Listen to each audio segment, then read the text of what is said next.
Magandang araw at magandang gabi sa inyong lahat mga kapilers, at nandito pa rin ako sa napakagandang summit ng Mount Manabo. Dito lamang yan sa City of Santo Tomas, Batangas. At ngayong araw ay muli tayong maglalakbay sa dalawa pang natatanging pilgrimage places. Dito pa rin yan sa lalawigan ng Batangas. Heto ay ang Saint Therese of the Child Jesus Parish Church ng Lipa City, Batangas, at ang National Shrine of Saint Padre Pio ng Santo Tomas, Batangas.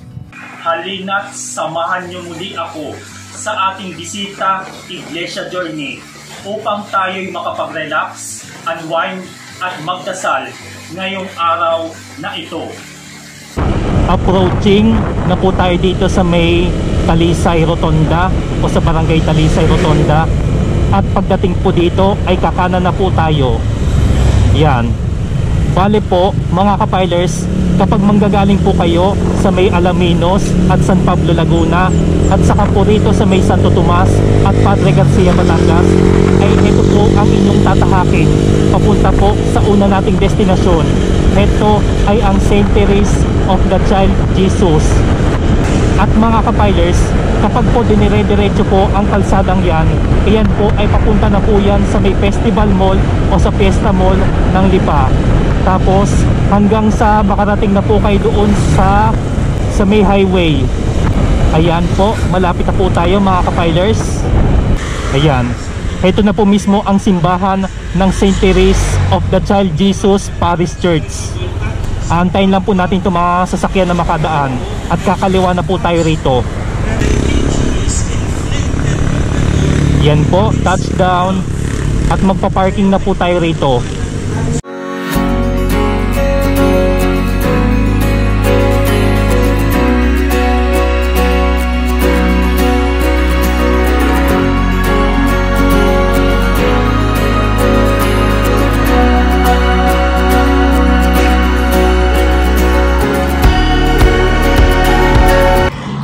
Narito na po tayo sa Saint Therese of the Child Jesus Parish Church, na kung saan ito po ay napakaganda, napakasulem at sagrado ang lugar. Ito po ay isa sa itinalaga na Jubilee Pilgrim Churches ng Archdiocese of Lipa. Kaya tara, samahan nyo na po ako dito sa loob at magsimba muna tayo pansamantala. Isa ito sa mga dinarayo ng mga deboto na dito lamang yan sa Barangay Talisay ng Lipa City, Batangas, at katabi lamang ng Mount Malarayat Golf and Country Club. Noong October 10, 2009 ay naitatag at naging opisyal na canonical erection ang simbahan sa pamumuno ni Archdiocese Ramon Arguelles at ni Reverend Father June Kiambao bilang unang kura paroko. Ipinangalan ang parokyang ito kay Saint Therese of the Child Jesus o si Santa Teresita ng Batang si Jesus, na isang madreng Carmelita mula sa bansang France, at ang kanyang kapistahan ay ipinagdiriwang tuwing October 1. Si Saint Therese ay kilala rin sa tagurin na ang munting bulaklak ni Jesus at isinilang noong January 2, 1873 sa Alençon, France. Sa edad na 15 anyos ay pumasok siya sa Carmel ng Lisieux na may malalim na paglilingkod sa kapananalig sa Diyos, at nakasaad ito sa kanyang ginawa na The Little Way o ang munting daan, na naghihikayat na gumawa ng kabutihan na may kalakip na pagmamahal. Siya ay pumanaw sa edad na 24 anyos noong September 30, 1897 dahil sa sakit na tuberculosis. Si Saint Therese ay kinanonisa bilang santo noong 1925 ni Pope Pius VI at siya rin ay idineklarang Doctor of the Universal Church noong 1997 ni Pope John Paul II at itinuring ni Pope Pius IX bilang the greatest saint of modern times. Dahil dito, si Saint Therese ay isang simbolo ng pananampalataya, kapayakan at kababaan ng loob.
matapos nating magsimba rito sa St. Therese of the Child Jesus Parish, ang sunod na nating pupuntahan ay sa Parish and National Shrine of St. Padre Pio.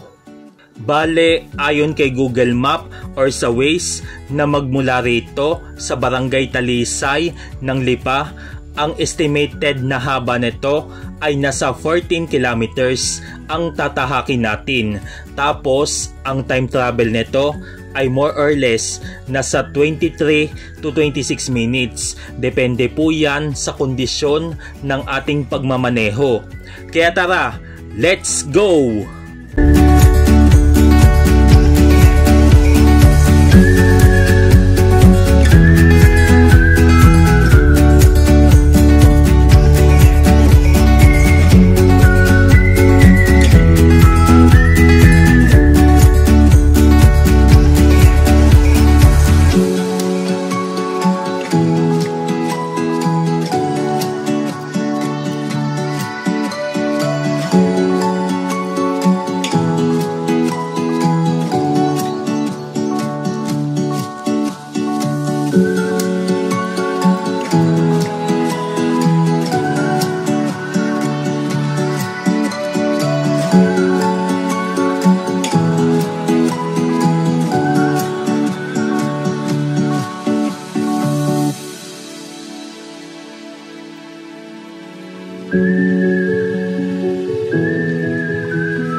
Ayan po, at papasok na po tayo dito.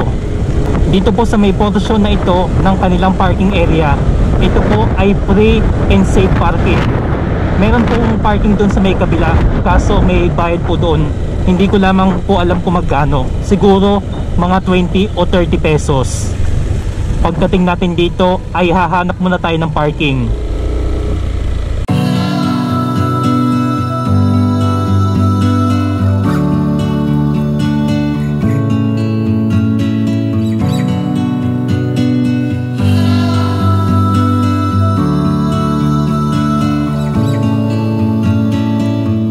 Narito na po tayo sa National Shrine of Saint Padre Pio na dito lamang matatagpuan sa Barangay San Pedro, City of Santo Tomas, Batangas. Ito po ay isa sa dinarayo ng mga deboto at peregrino saan man tayo panig ng lalawigan. Naging makasaysayan po ang lugar na ito dahil isa ito o dito po dinala ang milagrosong relic na incorruptible heart mismo ni Saint Padre Pio, na kung saan ang mga libo-libong mga deboto ay naniniwala sila na gagaling sila sa kahit anong uri ng karamdaman. Manalangin, umasa at huwag mangamba na isang mahalagang paalala ni Saint Padre Pio sa ating lahat. Si Saint Padre Pio ay isang paring Cappuccino na isinilang noong May 25, 1887 sa Pietrelcina ng bansang Italia. Sa kanyang buhay na mula noong September 20, 1918 ay nagkaroon siya ng stigmata o katulad ng mga sugat ni Hesukristo hanggang sa pumanaw siya noong September 23, 1968 at tumagal sa loob ng 50 taon na siyang kinilala sa kasaysayan ng simbahan. Dahil dito, maraming himala at biyaya na galing kay Padre Pio na siyang nakakapagpagaling ng mga matinding karamdaman at marami ng mga deboto ang nakakapagpatunay nito. At bilang patunay sa kanyang nagawa, idineklarang bilang santo si Padre Pio ni Pope John Paul II noong June 16, 2002. Sa loob ng mahabang panahon ay lumawak na ang debosyon kay Saint Padre Pio sa maraming lugar, kabilang na itong pamosong dambana ni Padre Pio dito sa Santo Tomas, Batangas. Nagsimulang ipatayo ang dambanang ito noong June 19, 2002 bilang isang kapilya na gawa sa nipa at kawayan. Ito'y itinatag bilang parokya ni Archbishop Gaudencio Rosales noong June 28, 2003. Isang taon makaraang ideklarang santo si Padre Pio noong 2002. Itinaas bilang Archdiocesan Shrine ni Archbishop Ramon Arguelles noong December 23, 2008 at itinalaga bilang National Shrine ng Catholic Bishops' Conference of the Philippines o CBCP noong September 14, 2015. Dito rin ginanap sa pambansang dambana ang mga malalaking events gaya ng World Apostolic Congress on Mercy noong January 28, 2017 at Incoming Heart Relic of St. Padre Pio noong October 6 to 26, 2018. Ang mismong kapistahan ni St. Padre Pio ay ipinagdiriwang tuwing September 23 at dito ay napakaganda ng bawat paligid na kung saan ay mahuhumaling ka na magsimba dito. Napakasulem at sagrado ang lugar na ito. Kaya naman mga kapilers ay marami po tayong mga istasyon na pwedeng maikot dito. Kaya tara, samahan nyo na ako.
mga ka-filers, sa atin pong naging bisita Iglesia Journey ngayong araw na ang kwento ni Saint Therese at ni Saint Padre Pio na ang dalawa sa mga ilang inspirasyon natin na tayo mapagbuklod ng ating paglilingkod at pananampalataya sa Diyos. At kung nakaabot man kayo sa dulo ng bidyong ito, ay maraming salamat po sa inyong pagsama sa akin at pagsubaybay. At mula po rito sa Kaygandang Encanchera Nature Park ng City of Santo Tomas, Batangas, heto po si JJ, ang inyong kapilers na nagpapaalaala sa inyo ng having safe and happy trip sa ating lahat. Kita-kits muli tayo sa mga susunod pang mga edisyon. Kaya naman, just like, share, subscribe, and God bless us all.